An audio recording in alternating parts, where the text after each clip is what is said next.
UP में जो हुआ, अगर आप देखें तो ये अतीक जी का जनाजा नहीं बल्कि ये जनाजा जो था कानून का जनाजा जो है वो निकला है।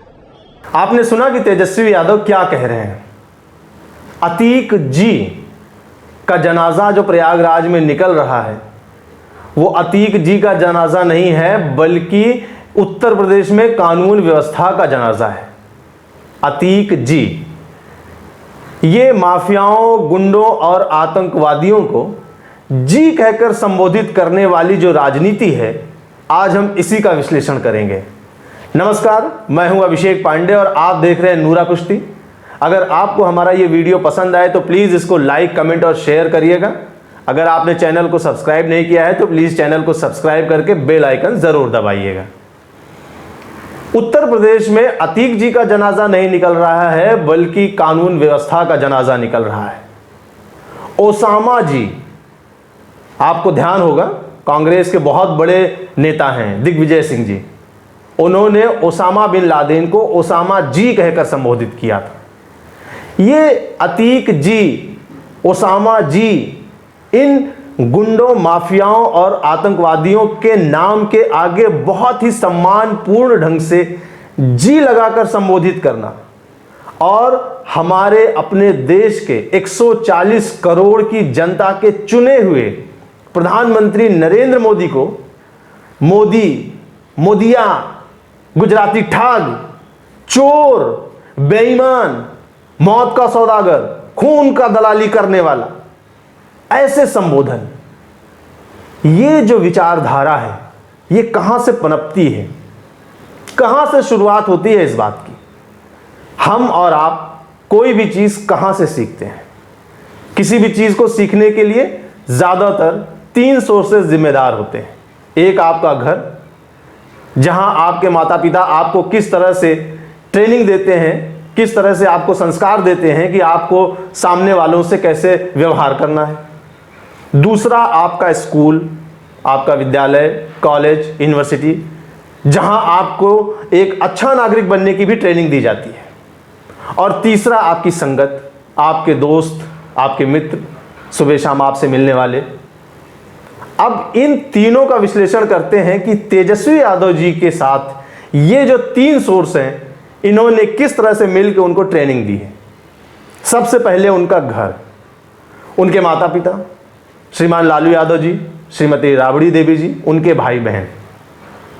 अब खाने के टेबल पर जब लालू यादव जी, राबड़ी देवी जी बैठ के बातें करती होंगी, किसी के बारे में बात करती होंगी, तो वो किस तरह से बातें होंगी।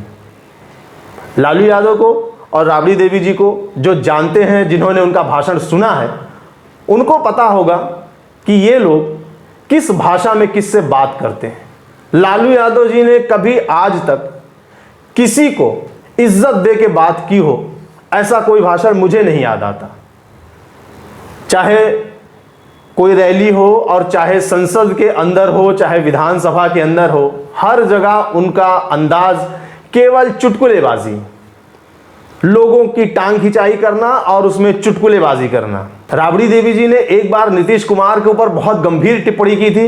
नीतीश कुमार इस बात को लेकर नाराज भी हुए थे और उन्होंने मानहानि का दावा करने का सोचा था, लेकिन बाद में राबड़ी देवी जी ने थोड़ा सा उसको लपेटा कि मैं रिश्ते में उनकी भाभी लगती हूं तो मैं ऐसा मजाक कर सकती हूं।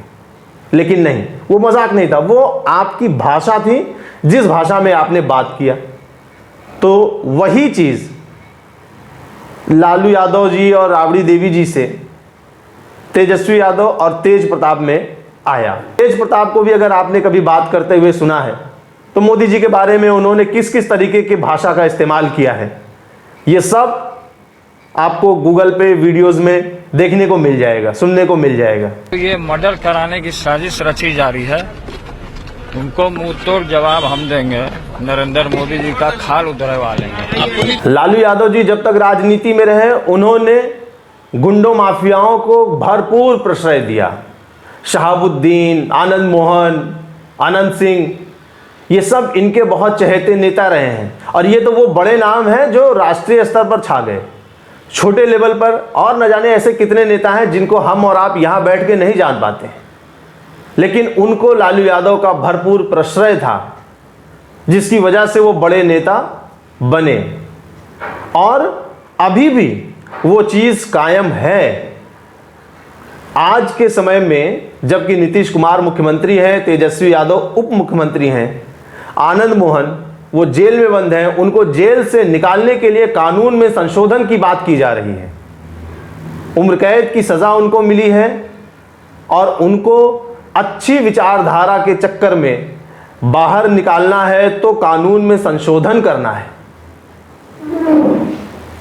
इससे पता चलता है कि उनके घर में माफियाओं और गुंडों को कितनी इज्जत थी, कितना प्रश्रय दिया जाता था, किस तरीके से बात की जाती थी। वही बालक मन पर पड़ा है और वही तेजस्वी यादव और तेज प्रताप ने सीखा है। अब आपकी स्कूलिंग, आपकी शिक्षा कहां से हुई?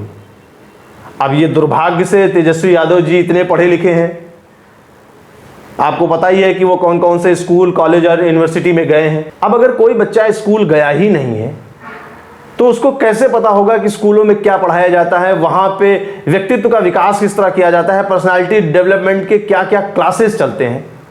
तेजस्वी यादव जी 8वीं तक पढ़े हैं, 9वीं तक पढ़े हैं, ये तो ठीक है, लेकिन वो स्कूल कब तक गए हैं? क्योंकि उन्होंने अपना ज़्यादातर टाइम तो क्रिकेट खेलने में दिया है।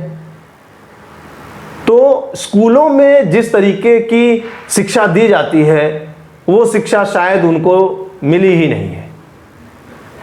घर में भी ना उस तरीके का माहौल मिला, स्कूल में भी उस तरीके का माहौल नहीं मिला। उसके बाद जब वो राजनीति में आए तो जो उनके राजनीतिक दोस्त हैं उनको देखिए वो किस तरह से हैं। राहुल गांधी मानहानि के केस में न जाने कितने केस चल रहे हैं उनके ऊपर। चौकीदार चोर है, इस पर वो माफी मांग चुके हैं। राहुल गांधी जी की माता जी मौत का सौदागर बोल के पूरा का पूरा चुनाव हरवा चुकी है। Digvijay Singh ji Osama bin Laden जैसे आतंकवादी को ओसामा जी कहकर संबोधित करते हैं।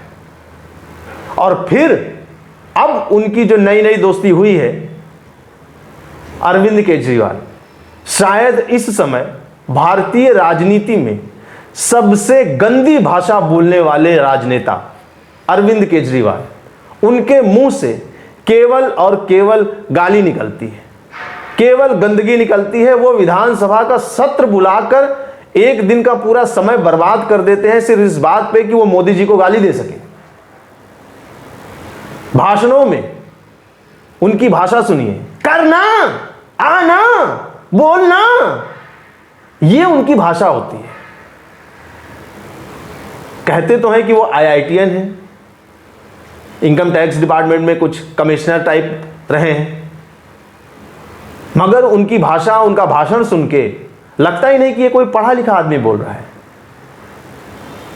उनसे अच्छी भाषा तो उन्हीं के जो कुलीग हैं, मनीष सिसोदिया जो आजकल जेल में बंद है, कम से कम उनकी भाषा अच्छी है। संजय सिंह से आप एक अच्छी भाषा की उम्मीद ही नहीं कर सकते हैं, तो जिससे उम्मीद ही नहीं है उसके बारे में बात क्या की जाए। ऊपर से वोट बैंक की राजनीति का भारी दबाव। तेजस्वी यादव का जो वोट बैंक है उसमें ज्यादा संख्या मुसलमानों की है। अतीक अहमद और अशरफ का मर्डर हो चुका है, अतीक अहमद के बेटे का एनकाउंटर हो चुका है, परिवार बर्बाद हो चुका है। अब इसकी भरपाई तेजस्वी यादव नहीं कर सकते हैं। ना वो अतीक और अशरफ को या असद अहमद को जिंदा ला सकते हैं, ना वो शाइस्ता परवीन, गुड्डू मुस्लिम के बारे में खुल के बैटिंग कर सकते हैं। तो वो कर क्या सकते हैं? वो कर ये सकते हैं कि इनको बहुत इज्जत दे सकते हैं। अतीक जी यही उन्होंने किया ताकि जो वोट बैंक है उसको ये लगे कि भाई तेजस्वी जी हमारे साथ खड़े हैं, हमारे कौम के एक बड़े नेता को इन्होंने इतनी इज्जत बख्शी है। लेकिन तेजस्वी यादव यहां ये गलती कर रहे हैं। उनको ये समझ में नहीं आ रहा है कि ये नया भारत है। यहां पर जो मुस्लिम हैं वो आज के 50 साल वाली विचारधारा के मुस्लिम नहीं रह गए हैं। आज ज्यादातर मुस्लिम अतीक अहमद को, अशरफ को माफिया गुंडा मानते हैं। वोट देते हैं वो अलग बात है, लेकिन वो मानते हैं। और न जाने कितने बड़े बड़े मुस्लिम नेताओं ने, विद्वानों ने वीडियो में खुलकर अतीक और अशरफ को लानतें भेजी। अगर आप अतीक और अशरफ की क्राइम कुंडली को खंगालेंगे तो आपको पता चलेगा कि इनसे सबसे ज्यादा पीड़ित मुस्लिम रहे हैं। वो अतीक और अशरफ को अपना नेता बहुत पहले से मानने से इनकार कर चुके हैं। और इसका ताजा तरीन उदाहरण है कि अतीक इस बीच में जितने भी चुनाव लड़े थे सब हारते चले गए थे। तो वोट बैंक की जो राजनीति है, जिसकी वजह से तेजस्वी यादव ने अतीक को अतीक जी कहा है, ये भी इनके ऊपर भारी ही पड़ने वाला है। और विपक्ष यानी कि भारतीय जनता पार्टी ये इस मुद्दे को भुनाएगी जरूर।